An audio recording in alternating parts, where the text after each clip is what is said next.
like to call the July 14th, 2011 meeting of the Williamsburg City Council to order. Ms. Scott, would you call the roll, please? Ms. Newtsy. Here. Mr. Pons. Here. Mayor Holman. Here. Mr. Fryling. Here. Mr. Foster. Here.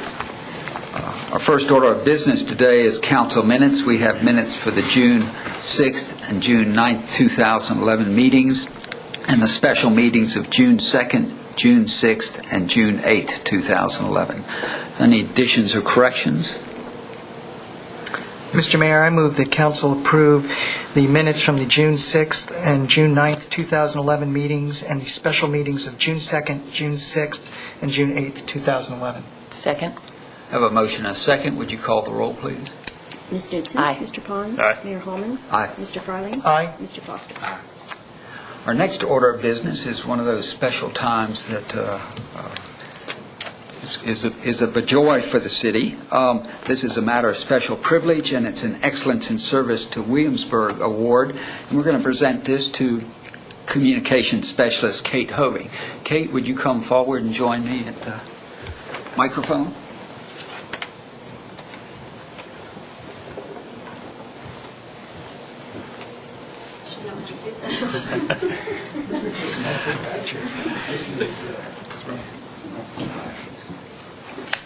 This is a particularly joyful time for the city because it's a time that we recognize one of our own, and what makes this particularly special is that it comes from colleagues. So it's important for the city, it's important for our employees, and it's particularly important for Kate Hoving today. And I have a proclamation to read, and then we have an award to present to you, and then we'll give you a chance to speak. This is the City of Williamsburg takes pleasure in recognizing Catherine J. Hoving for excellence in service to Williamsburg. Kate Hoving has served the City of Williamsburg with dedication and enthusiasm over the past 2.5 years as the city's first communications specialist.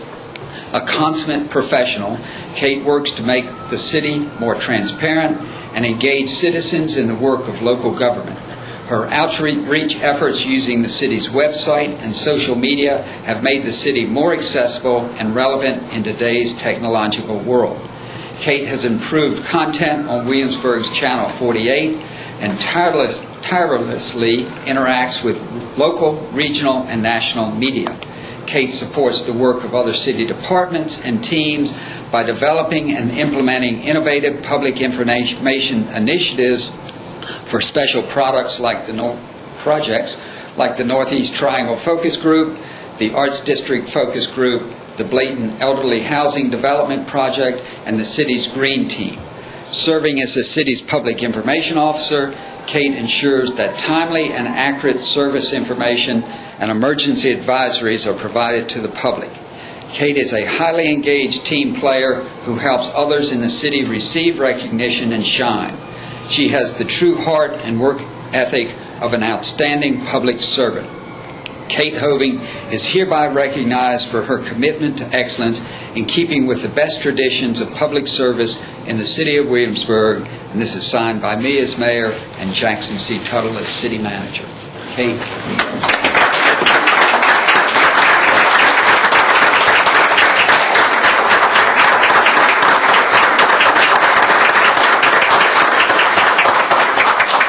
We also have something to go on your wall.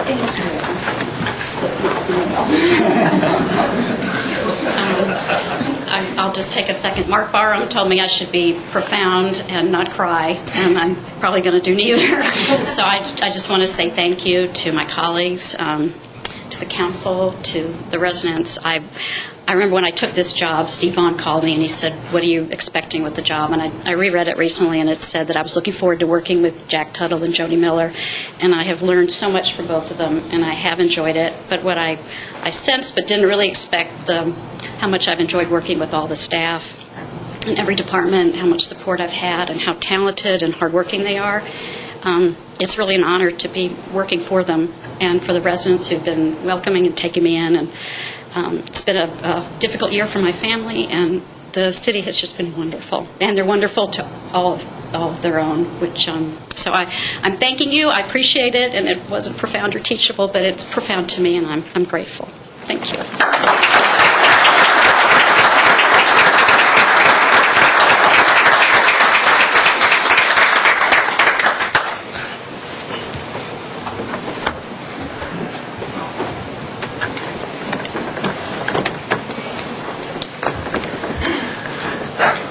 Congratulations again, Kate. That's terrific. Our next order of business is a public hearing, and this is a public hearing to amend the text of the zoning ordinance to revise provisions relating to the Chesapeake Bay preservation for site plans. This is proposed ordinance 11-13. Looks like Ms. Murphy's going to... Mayor Holman and members of council, I'm here again today to present, we hope, the last amendment to our ordinance requirements to add in our site plan section, this one section on that the Chesapeake Bay organization is requiring us to add in our ordinance based on their review last fall and their formal review this year in April. And I came before you in March, I believe, with a couple of ordinance changes, and since then they did our formal review and noted that we had neglected to put in one small section in there that they forgot to tell us about, which is the site plan that notes that the note needs to be put on the site plan that the RPA is limited to water-dependent facilities, redevelopment, or uses specifically allowed by Section 21-18 of the zoning ordinance. So I'm here today to ask you to approve that amendment. Planning Commission had their review last month, and they voted 6-0 to approve the proposed ordinance 11-13, and I'll be happy to answer any questions you may have. Okay. Before I open the public hearing, does anybody on council have any questions for staff? Okay, with that, I'll open the public hearing, and anyone who wishes to come forward to speak to this matter may do so now. If you do, please state your name and address. Seeing no takers, I'll close the public hearing and come back to council for any comments or questions or a motion. Mr. Mayor, I'll move the approval of proposed ordinance 1113. Second. I have a motion and a second. Would you call the roll, please? Ms. Dutzen? Aye. Mr. Pons? Aye. Mayor Holman? Aye. Mr. Freiling? Aye. Mr. Foster? Aye. Next order of business is reports. The first, the monthly financial statements. Jack, is there anything in particular you'd like to point out? Yes, sir. In just a moment, Mr. Sarah will talk through these in more detail, but I did want to take this opportunity to say that within the past week and a half, we've come to the end of a 5-year contract with our bank, and so the city, as we did 5 years ago, has gone out into the marketplace with a request for proposals, and so that is out now, and we anticipate it will come back, be reviewed by the Finance Audit Committee, and a recommendation will come to council in September into the city's banking relationships. The second thing I wanted to mention is that the Investment Committee met yesterday. The Investment Committee is composed of Mr. Pons, representing City Council, former council members Steve Harris and myself, and we looked at alternatives to the local government investment pool, where the city now has the majority of its funds placed through collateralized certificates of deposit and a collateralized insured money market program that's like the certificate of deposit. And so, again, an RFP was put out. A number of banks responded. The Investment Committee discussed that and has directed the staff and Mr. Sarah to shift a good deal of the city's money from the local government investment pool to this a mix of certificates of deposit and collateralized money market with a number of 2 different institutions. So simply wanted to let you all know that.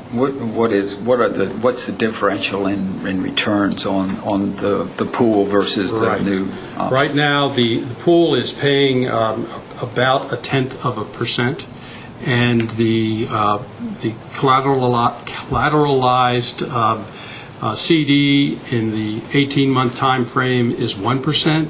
And the money market is right now 0.75%. So it's fairly significant in those ranges. And by collateralizing those, it ensures FDI insurance across that means all the city's funds will be federally insured, fully in compliance with the city's investment policy. Great. Any questions? Thank you, Mr. Pons, and thank you, Mr.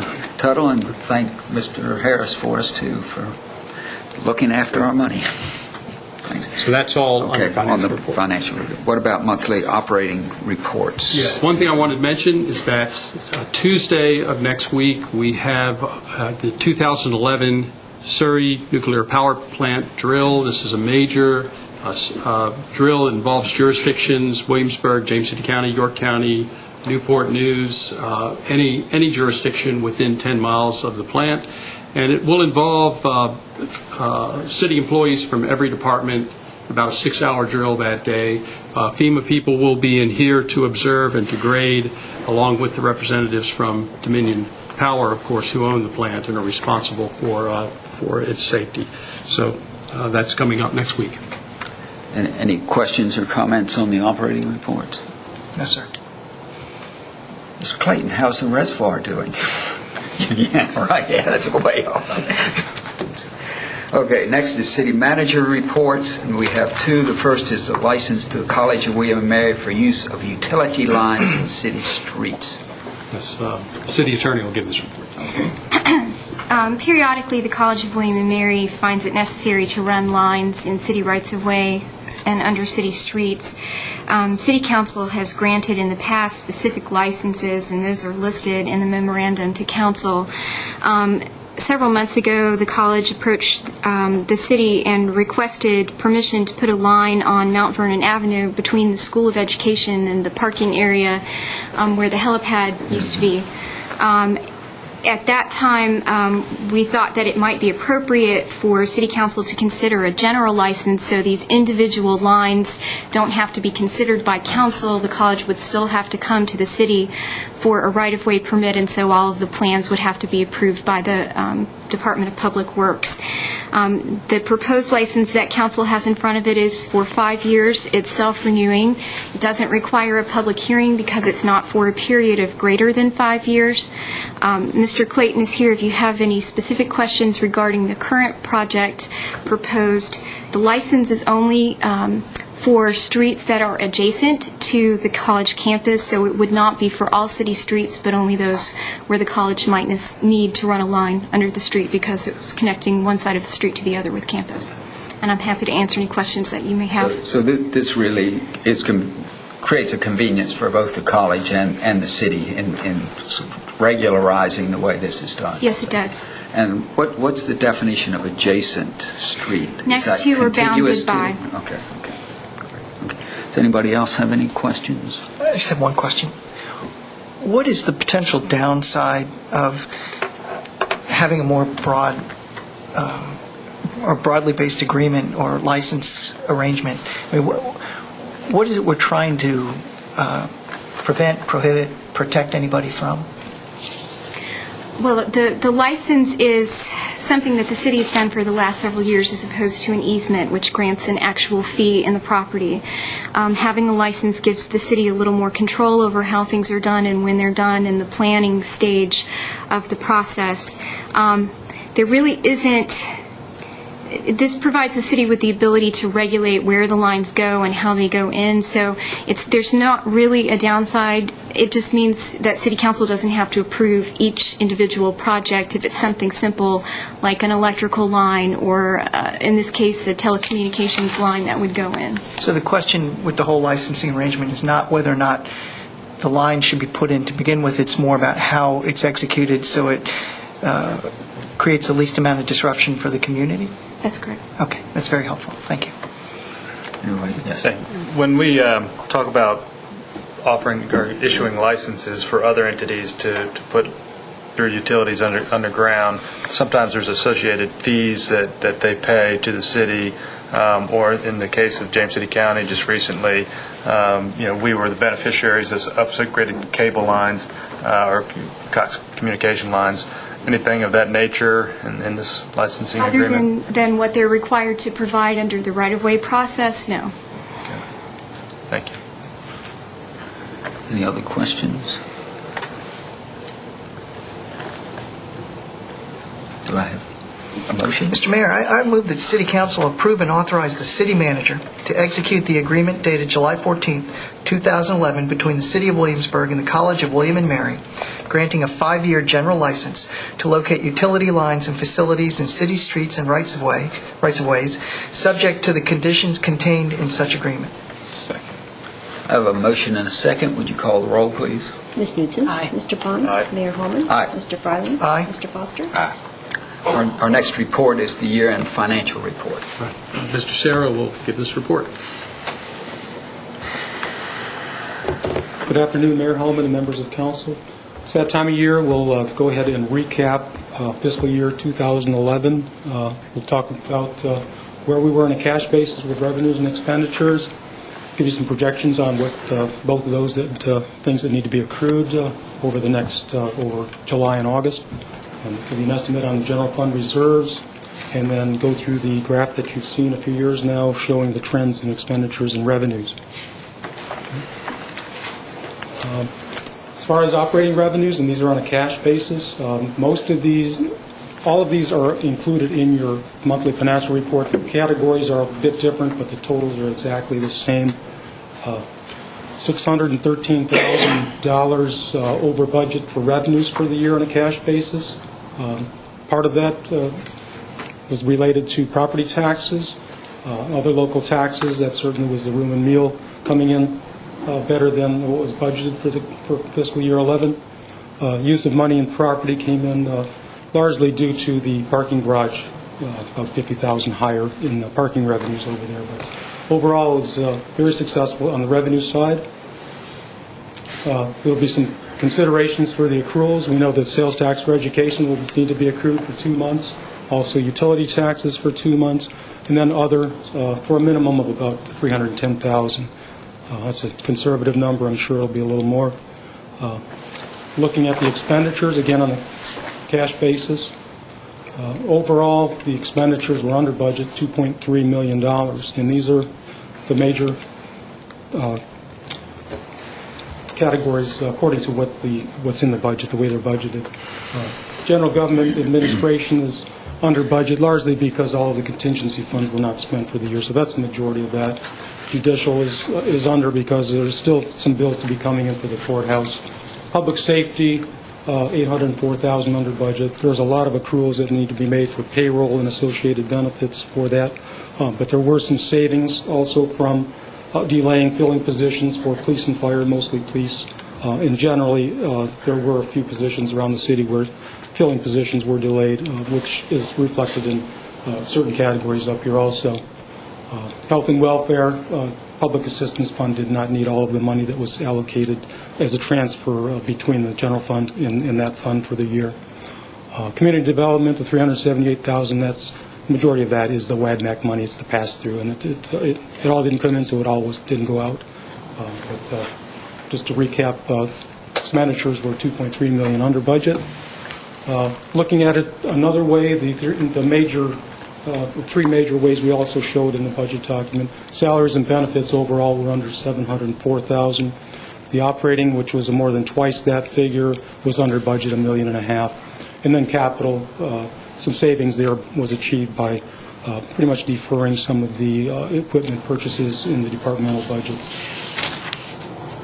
And then we'll have to consider the expenditures.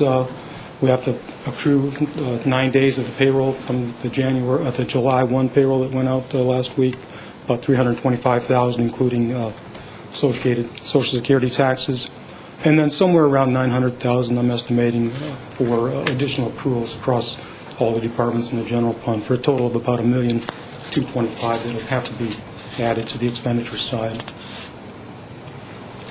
And if you take all those into consideration, the total estimated revenues, $32.1 million, and the expenditures, comparing that with $30.1, estimating a little over $2 million surplus for the operations for the year, and that surplus as a percentage of revenues is just over 6% for the year.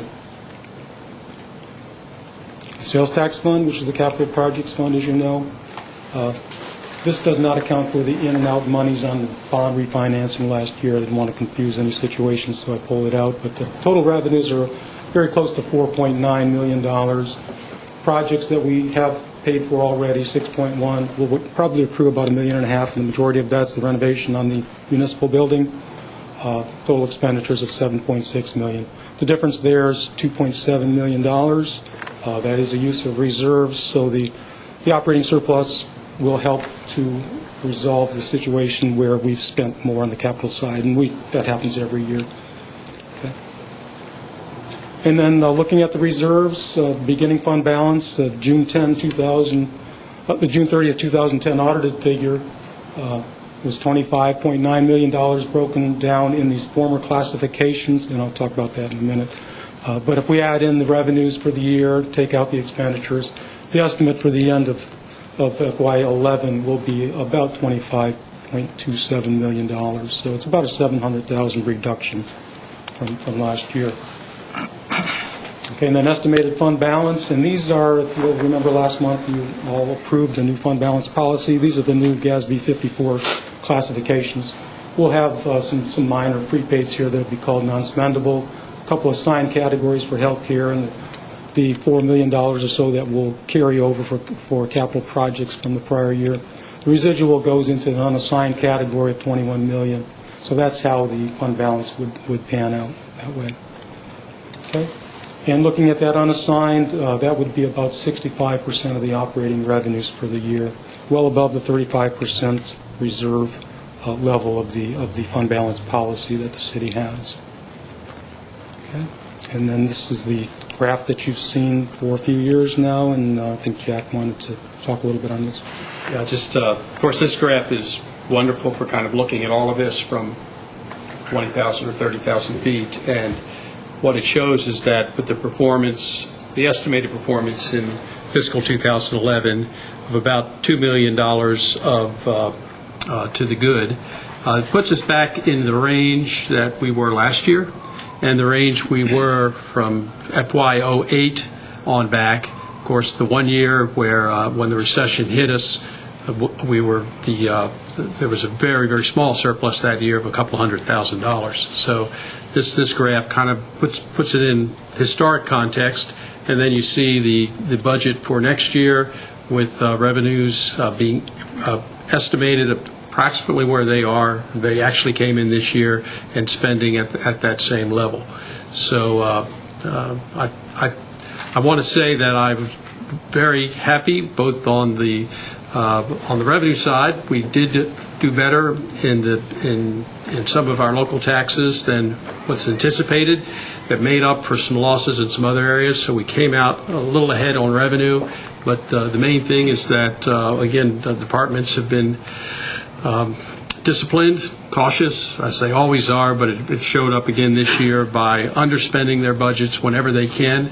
And it's important that we maintain a culture where our departments and department heads are deliberately doing all they can, never to spend money simply because it is budgeted, but to spend it because you really need it and you need it now, and know that you won't be penalized and lose the ability to take care of that need in the future if you do defer spending. So I think that, again, that's a culture, that's a philosophy. It's always been part of the city of Williamsburg. I found it that way when I got here, and it's something that has maintained itself, and it really makes a difference, I think, in terms of our performance each year. Thank you very much. I think another important part of that culture, too, is that maintaining that fiscal discipline while preserving the quality of services that the city provides. And I think those two dimensions to that culture of the city are really critical. And I think both you and Phil and all the department heads deserve a lot of credit for your efforts on the behalf of everybody in the cities, and we thank you. Does anybody have questions, comments? Comment and question. The comment is, not only are we preserving the quality of service that's provided to the citizens, but staff has also done a terrific job in maintaining the proper quality of infrastructure throughout the community, which in tough times can be very easy to push on to another year, another decade, and that can create enormous problems for the future. And I think staff has done a terrific job of avoiding that temptation and continuing to keep basic functioning of the city's parts as opposed to the people in good shape. The one thing that always I don't like about this graph is it's one apple and a crate of oranges, because we're comparing results, actual results. The one estimated result I understand because we don't have all the data yet, but then we're comparing it to a projection, and the projection is a very different comparison. And I'm wondering if it's possible in future years to look at this with the actual years and then the estimate of the end of the current fiscal year, and then to overlay on top of that what the budgets were over those years with expenses and revenues, because then we can see how those estimates really, or the budgets compared with what we actually did. Because otherwise that fiscal year 12 comparison isn't really as meaningful. So I just would ask for you to consider that if it's not too much work. It might be a little more confusing, so maybe it could be a second graph that follows this We one. do have that in tabular form, Right. but we could try to graph it out and see how that would work. Put in a blue line for actual budget for each year, and then the final year it would end up all three dots being the same. Mm-hmm. I think you need two more lines because you need to budget expenses and revenue. Well, that's true, because sometimes there is a small gap between but I think if we simply the budgeted revenue for that year or the budget, pick one of the other. That difference is not going to show up on that. It'd be close enough, but that would be helpful. I mean, that's, we basically have balanced budgets within minuscule fractions. And maybe one or two last comments. I know all staff in the city are doing a terrific job with expenses, expense control. Mr. Serra, your ability to estimate or to, what future revenues and future expenses are is simply remarkable. And the degree, the percentage variance on what you estimate what actually comes in is it's so small. It's hard to imagine how you do it so well. We did seem to have a fairly large gap, though, maybe 10% or more in what we were expecting on the pass-through, the $2 hotel fee. Could you talk a little bit about that and how it might be affecting your thinking for the coming year? Let me start, because he's got a questioning look on his face. There was a point in time when we estimated, I think it was 1.8 million on that. It was clearly too high. We dropped the estimate back to 1.5 million. That is still too high now. So we could pull that back. We've held it at the 1.5, knowing that if the revenue is less, the expenditures are less, so it doesn't affect the bottom line. But to give a truer sense of that budget for comparison purposes, the more accurate you get, the better.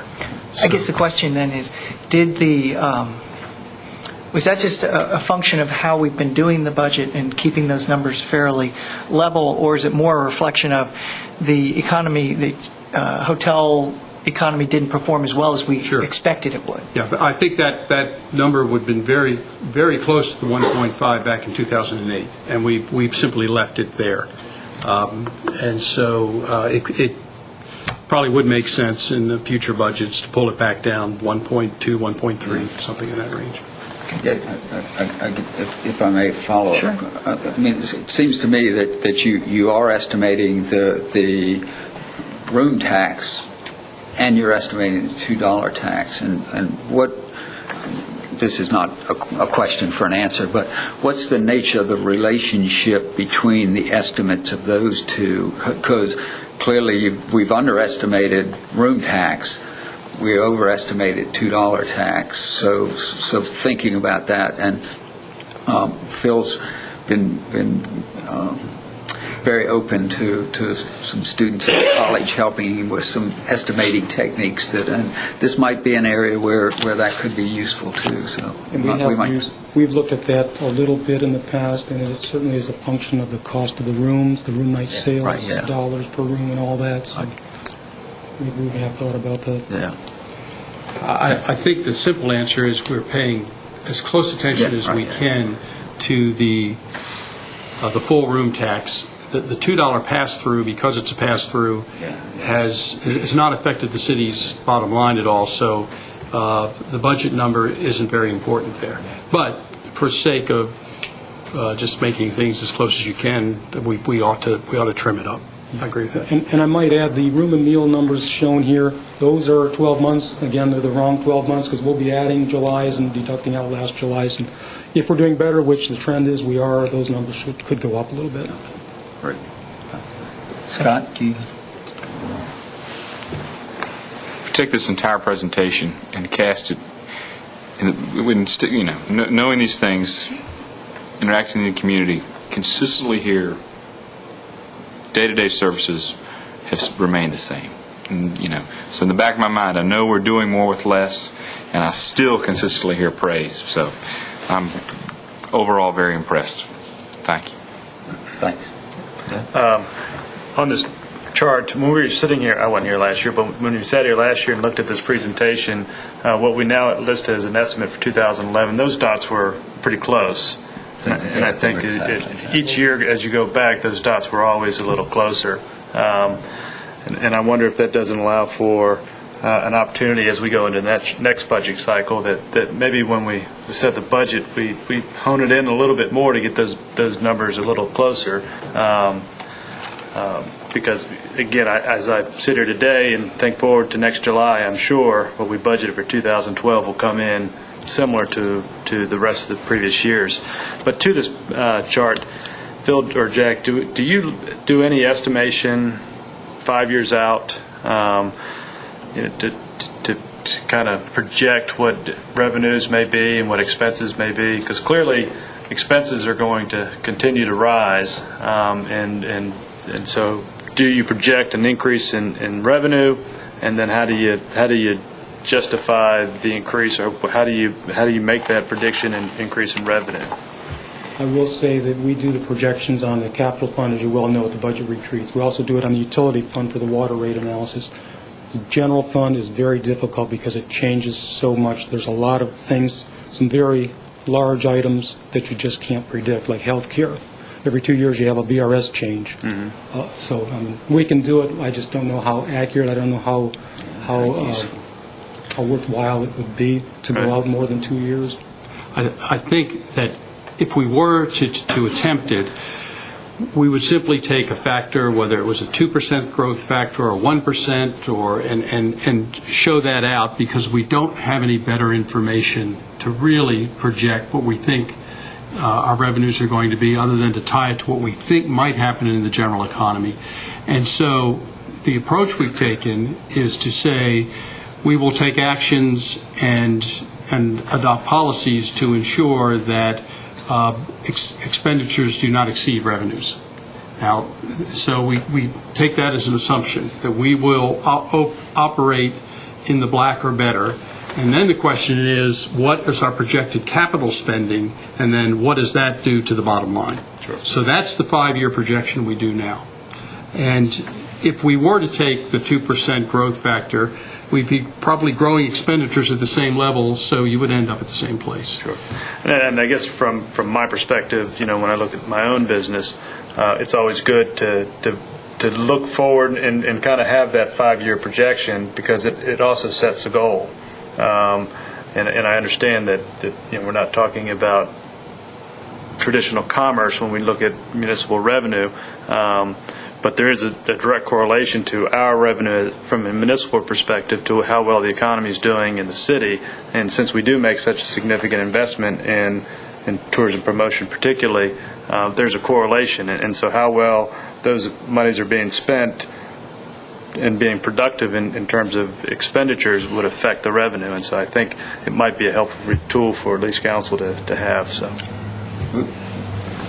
would it be better to do that for components rather than for the total? I mean, it seems to me you could do estimates of, say, real estate taxes or room and meal taxes. I mean, the whole gets difficult because of the things. But the components, some of the components are less subject to those types of variations. So the direction to go may be to do estimates of some of those components, and then go back to Jack's point that you're always going to you're never going to let expenditures exceed revenues, and here are projections for some major revenue categories where we can project those. I think the question too is the exercise about setting targets, or is it about setting estimates and expectations. So they're two slightly different things.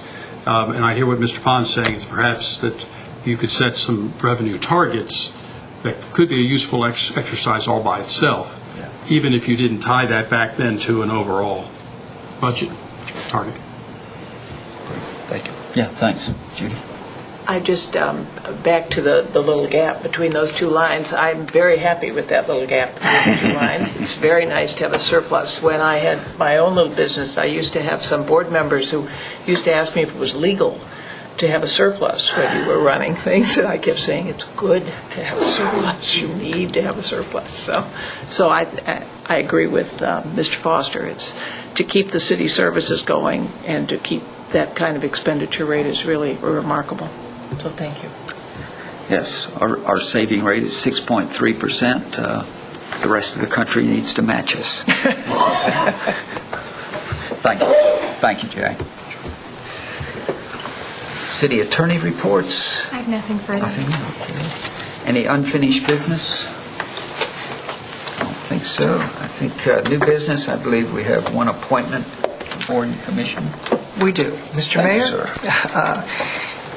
I move that effective August 1st, 2011, City Council reappoint Jack Tuttle to the Quarterpath Community Development Authority for a 4-year term to expire July 31st, 2015. Second. I have a motion and a second. Would you call the roll, please? Ms. Knutson? Aye. Mr. Pons? Aye. Mayor Holman? Aye. Mr. Farley? Aye. Mr. Foster?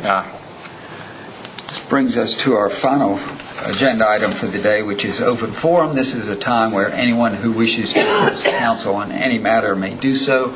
If you wish to address council on any matter, please come forward, state your name and address.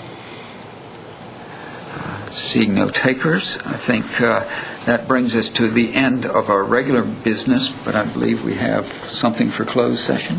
Yes, we do. Mr. Mayor, I move to go into closed session pursuant to Section 2.2-3711 of the Code of Virginia for the purpose of discussing one personnel matter per subparagraph 1 concerning staff evaluation. Second. I have a motion and a second. Would you call the roll, please, Ms. Scott? Ms. Knutson? Aye. Mr. Pons? Aye. Mayor Holman? Aye. Mr. Farley? Aye. Mr. Foster? Aye. We'll take a 5-minute recess.